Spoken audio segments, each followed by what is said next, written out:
Quando o zebu indiano se encontrou com a braquiária africana debaixo do sol tropical no sertão do Brasil, a pecuária nacional fez uma verdadeira revolução que virou um exemplo mundial de como aumentar a produtividade do rebanho e a lucratividade de quem ganha a vida nesta nossa lida de gado.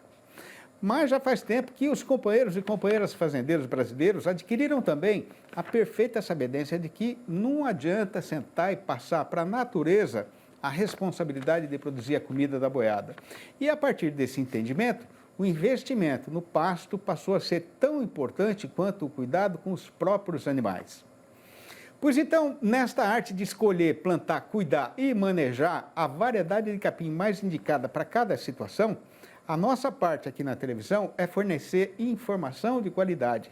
E eu estou falando isso agora para anunciar, com a devida pompa e circunstância, uma novidade de extraordinária significância para o Terra Viva DBO na TV, que é a apresentação dos novos consultores convidados que estão assumindo a responsabilidade de tocar a nossa sessão sobre pastagens aqui no programa. Confira.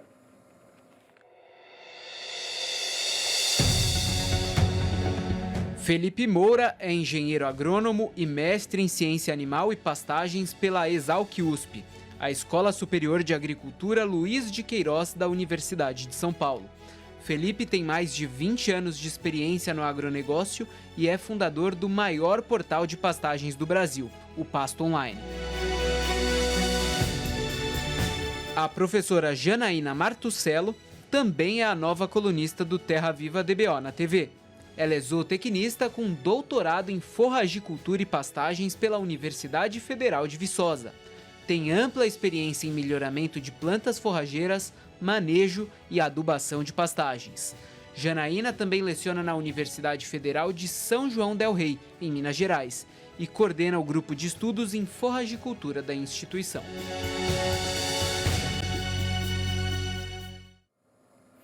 Pois então, é com imensa satisfação que a gente está recebendo a visita do Felipe Moura, que está aqui em pessoa e sabedência no nosso arranchamento eletrônico, para esticar uma prosa a respeito do que ele e a Janaína estão planejando para este nosso encontro semanal aqui no programa.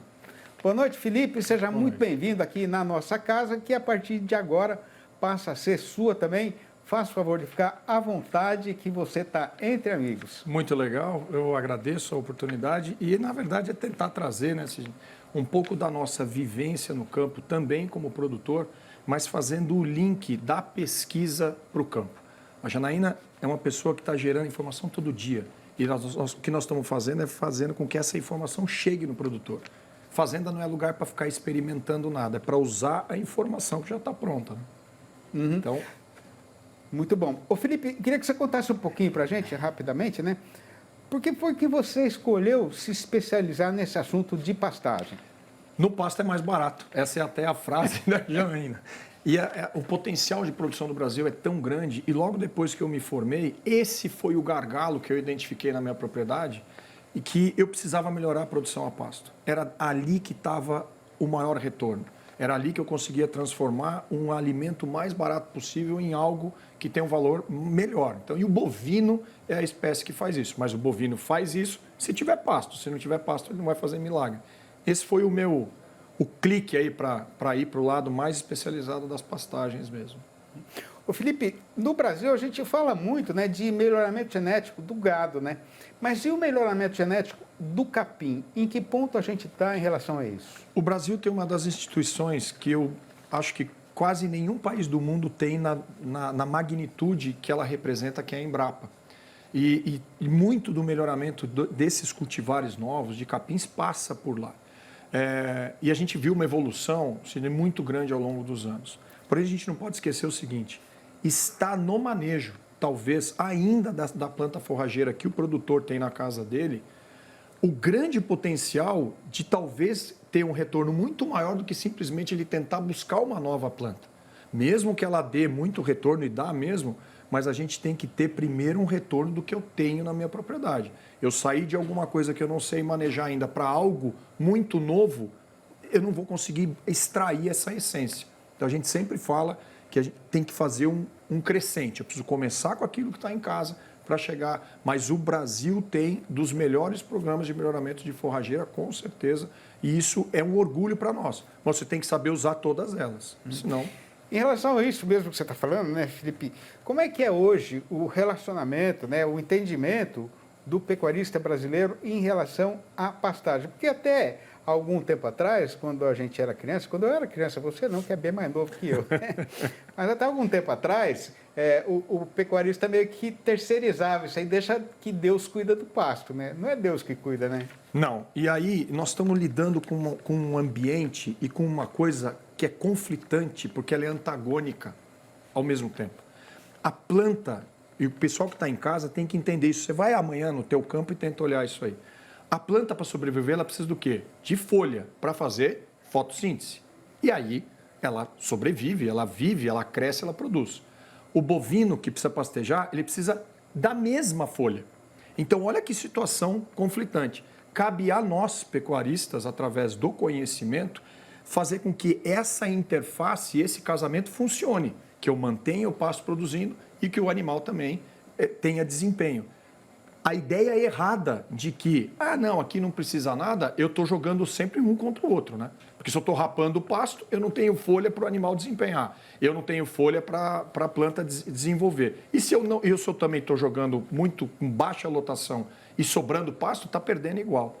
Então, eu tenho que entender que existe essa congruência e ela acontece ao mesmo tempo. Ô Felipe, a gente tem no Brasil, né, dependendo de quem faz a conta, é uma conta complicada de se fazer, a gente tem em torno de 30 milhões a 80 milhões de área de pasto degradado, né? É possível mudar essa situação? É. E isso está nas nossas mãos. E o pecuarista que achar que isso é difícil, não é. O principal insumo que a gente pode colocar dentro de uma propriedade amanhã é o conhecimento.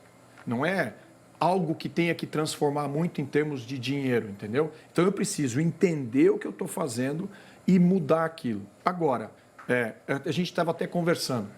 Se você olhar pasto rapado, se você olhar solo exposto na sua fazenda, se você olhar o gado magro, se isso não te incomoda, a mim incomoda, tá?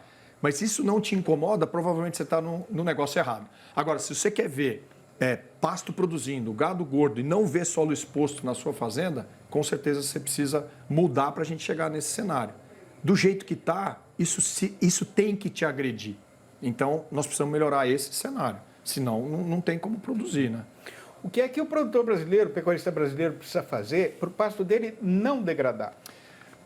A coisa mais difícil que você tenta fazer todo dia é matar pasto e ele está lá. Então, imagina só uma situação onde você precisa daquilo para produzir, mas você não está dando chance para aquilo acontecer. O entendimento de um planejamento forrageiro, ou seja, quanto que eu consigo produzir de forragem na minha fazenda ainda como ela está, é o principal entendimento. Então, eu preciso saber qual é a capacidade de suporte da fazenda. Assim, eu consigo calcular a minha taxa de lotação. Mas quantos animais cabem na minha fazenda? Qual é o tamanho do teu restaurante? Ele está relacionado com o tamanho da tua cozinha, com o número de mesas que você tem lá. Se você não equacionar isso daqui, em algum momento ou vai dar fila ou não vai ter muita gente. Então, a gente precisa entender que eu preciso corrigir e criar um planejamento forrageiro. E saber quanto de pasto vai produzir, que é a minha capacidade de suporte. Esse é o primeiro ponto, né?